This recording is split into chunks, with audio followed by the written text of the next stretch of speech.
Neste clipe trataremos do conceito de controlabilidade. Começaremos definindo o conceito, derivaremos a condição que se testa para ver se um determinado sistema é ou não controlável e encerraremos com um exemplo. Começamos com uma nota histórica, lembrando que foi Rudolf Kalman que em 1960 propôs os conceitos de controlabilidade e observabilidade, e ele o fez tanto para sistemas contínuos como para sistemas discretos, nesse artigo publicado em 1960, no primeiro Congresso Internacional do IFAC. Até hoje, esse congresso é realizado de 3 em 3 anos. Muito bem, então o conceito de controlabilidade é o seguinte: considere o espaço de estado. No nosso caso, consideramos o espaço Rn, e nesse espaço escolheremos quaisquer dois pontos. Um deles indicaremos por x0, que será a nossa condição inicial, e a condição final indicaremos por x1. Dizemos que o sistema é controlável ou totalmente controlável se é possível encontrar uma entrada, ou se existe uma entrada que leve o sistema da condição inicial x0 até a condição final x1 em tempo finito. Se houver algum subespaço neste espaço, onde eu não possa colocar x0 ou colocar x1 de tal forma a encontrar a entrada, então o sistema é dito não controlável. Vamos derivar então a condição de um sistema ser controlável. Para isso consideraremos o caso monovariável, que foi o caso que Kalman considerou no seu artigo, e aqui está a equação discreta do sistema. A expressão que nos diz como é que o estado do sistema avança no tempo sob a ação de uma condição inicial e da entrada, de uma sequência de entradas, é essa expressão que está aqui. Essa expressão pode ser reescrita da seguinte forma. Então, x de k, vamos passar esse termo para a esquerda, menos ak x de 0, que é a condição inicial, igual. Esse somatório pode ser escrito da seguinte maneira: b, ab, a2b, vocês percebem o padrão aqui, até ak-1b. E terminamos com um vetor de entradas, ou seja, a sequência de valores da entrada, cujo último valor é o de k-1 e o primeiro valor foi o de 0. Aqui temos k incógnitas, que são os valores da entrada, e aqui estes vetores são vetores com n linhas. Portanto, esta equação representa um conjunto de equações lineares com n equações e k incógnitas. Lembrando da transparência anterior, chamamos o valor final de x1.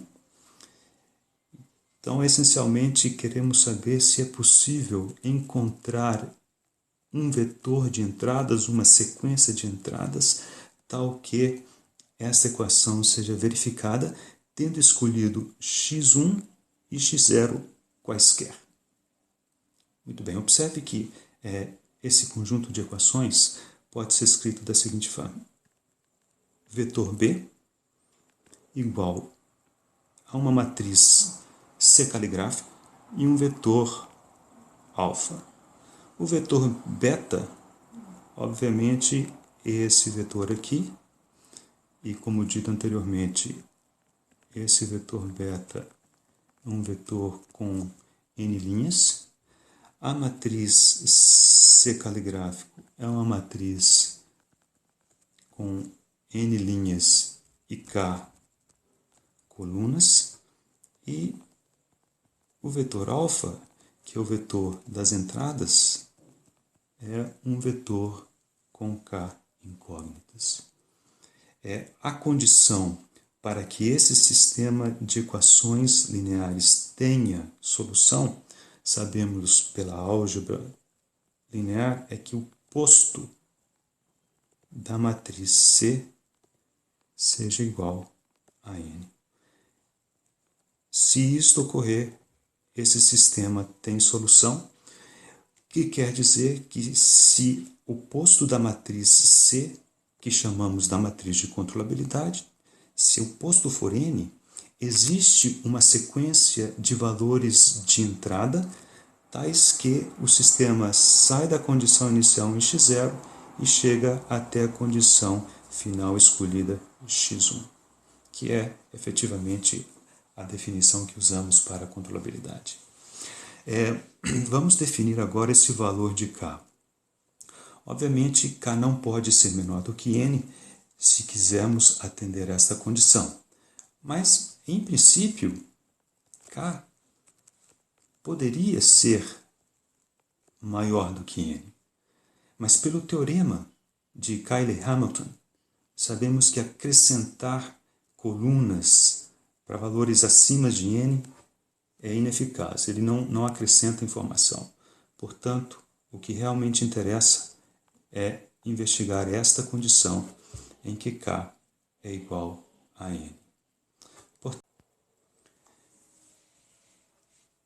Então, a condição de controlabilidade de um sistema ela pode ser verificada da seguinte forma. Primeiro, constrói-se a matriz de controlabilidade desta maneira, B, AB, A2B, etc., até a n-1b. Então, aqui já fizemos k igual a n. E verificamos se o posto da matriz C é igual a n. Se for igual a n, declaramos o sistema totalmente controlável. Se o posto for menor do que n, o sistema não é totalmente controlável. Lembremos também que esse conjunto de equações pode ser escrita na forma de beta igual a C alfa e, portanto, beta necessariamente está no espaço imagem da matriz de controlabilidade C. Vamos considerar, sem perda de generalidade, que a condição inicial seja zero, seja a origem do espaço de estado. Então, precisamos observar que x1 é beta e, portanto, x1 pertence ao espaço imagem da matriz de controlabilidade C. Se quisermos escolher x1 em qualquer lugar do espaço, então o espaço imagem de C precisa ser todo o espaço de estado, as n dimensões. Isso será verdade quando o posto da matriz C for igual a n. Okay? Se o posto da matriz C não for igual a n, haverá dimensões não controláveis. Esse subespaço não controlável é ortogonal ao espaço imagem de C. Então, correndo o risco de exagerar aqui na nomenclatura, podemos pensar assim, que o espaço todo é o espaço imagem de C, união com o espaço que é ortogonal à imagem de C, o espaço ortogonal. Esta parte é o subespaço controlável. E esta parte é o subespaço não controlável.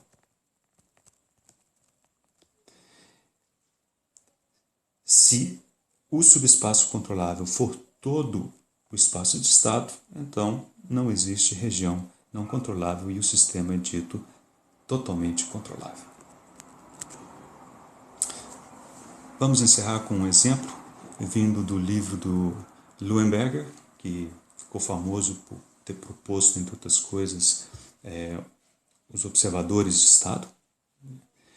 E começamos com um diagrama de fluxo de sinal, para o qual podemos escrever sua representação em espaço de estado.